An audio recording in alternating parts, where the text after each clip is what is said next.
One, two. Hello out there in YouTube land, Rival here. Thanks for stopping by. Got a bit of a review video for you on the turntable this week. I have customized this particular knife as well. So we'll talk about what comes stock and what comes what work I did to the knife. But I do definitely want to shed a highlight on it because I haven't seen too many videos, too much details on the knives themselves. But you do see him on Instagram, and he's a guy that's got a very unique and interesting design. And what we're talking about is Smock Knives. This is going to be the SK23. So this is the package you get when you get it. I actually got this knife in on a trade for another custom that I already had. So we did a swap-reno. This is a very new knife. SK23 S30V steel, born on 5/15/2016. Today is actually August 15th, so this knife's 3-month birthday. Alright, so in the box, we've got this nice little pouch. In the pouch, we've got the SK23.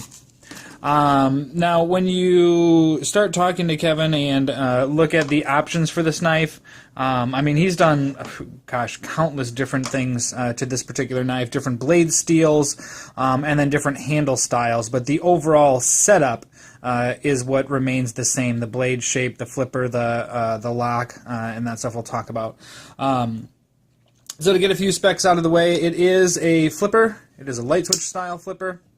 It is a button lock, but not your traditional button lock in that he has licensed the Spyderco compression lock. I'll try and get a little bit of a zoom on that. Sorry guys, there you go. So what that is the lock bar comes in and there's a lock face vertical on the back side that compresses it against the stop pin in the front, so it kind of reverses what you know about the frame lock, switches it up a little bit, making a really tight, placing a lot of compression on the stop pin and the lock face itself, hence the compression lock title. So overall, you're looking at 7.5 inches from end to end. The blade itself is about 3 1/4 from the shoulder to the tip. 3 1/4 inch blade, but realistically you've got 2 5/8 cutting edge because you've got this choil here. The choil does allow you to have a full grip on what is a somewhat smaller knife. For those of you guys who don't like those big honkin' large folders, large pocket knives, this is a pretty reasonable carry. I've been carrying it in the summertime and my shorts got limited pocket space, so this has been a good option because it is a little bit more compact. Just a quick comparison in size. Here is a small Sebenza 21. So it's just a hair bigger than a small Sebenza 21. And then another pretty popular knife these days is the ZT-0450 CF version. It's actually just a hair smaller than the 450 CF. So that's a little size comparison for you guys. Now, when it comes to weight, that's where you've got the difference. It's got the size of a smaller knife, but it's got the weight of a full size. It's 4.7 ounces on my scale, and that thing is a brick. So maybe one thing, one suggestion for future models, or maybe if you're thinking about commissioning a piece from them, just mill out some pockets on the inside. Reduce some of the weight on that. It is a chunk. I don't mind big substantial pocket knives. It's under 5 ounces for those. Excuse me, those of you guys who have the 5-ounce rule, but it could definitely shave a few bits on the inside and not lose anything. Now, when I got this knife, it was just a full stonewash. Everything was, all the hardware was plain, the button was plain, the handle's plain. So this particular model is a contoured model, so it's got a light contouring on the handle itself, rounded edges. Got a little bit of jimping in the front here that's just kind of milled into the frame itself. Now, I've seen a couple of different styles that he's got where he takes this milling and he triples it up here and then does another 3 slashes here, some holes drilled in the handle, which would lighten it a little bit, would be nice too. Lots of different features. Now, the nice thing that I discovered when I got this knife, because like I said, it was all stone-washed, all plain, all the hardware he uses, everything that's on here except for these two stop pins and the blade, is titanium.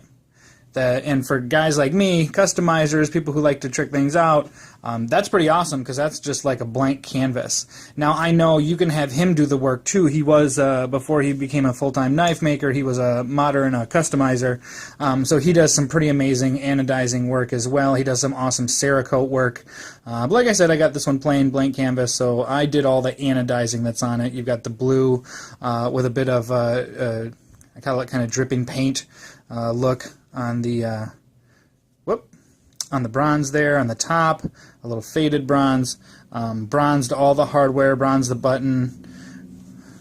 We orange peeled and bronzed the, or sorry, no, we didn't orange peel. We did like a rough wood grain on the back spacer. Bronzed that, bronzed the edges of the clip and the hardware, but blued the top, so kind of a funky contrast there.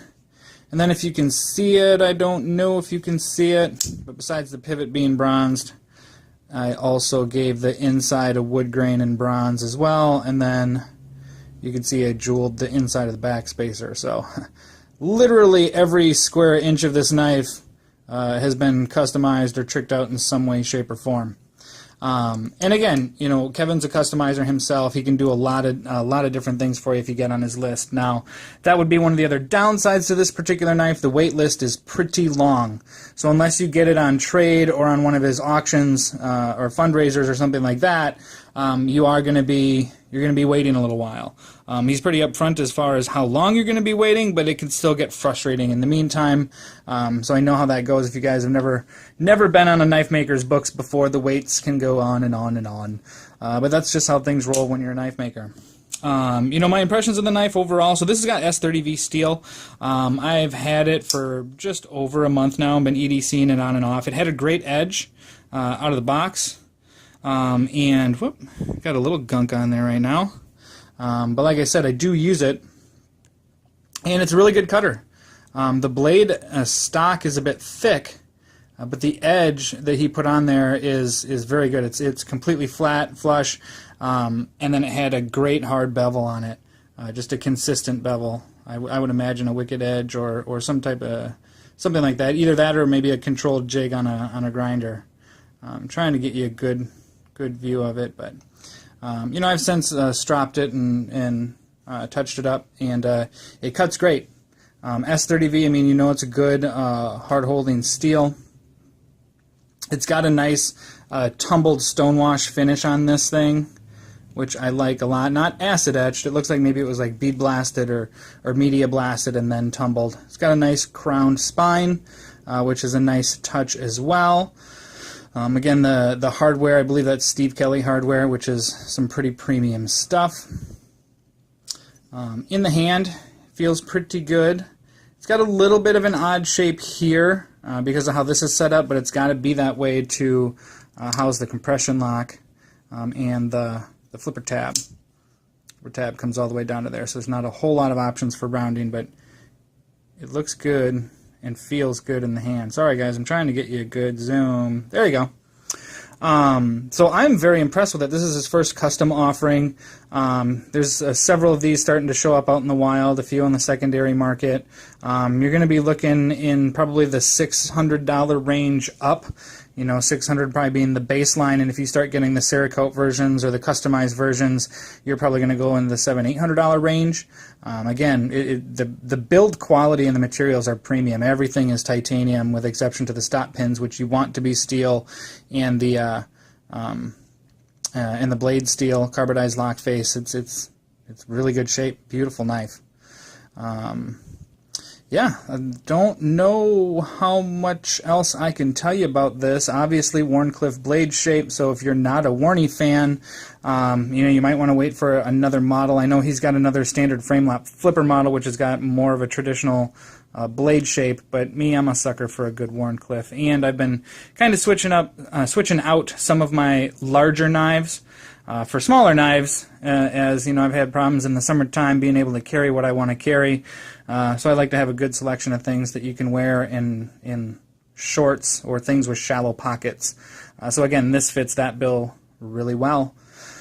That's all I got for you this time around on the SK23. If you got questions, drop them in the bottom, and I'll do my best to give you some feedback, answer some questions.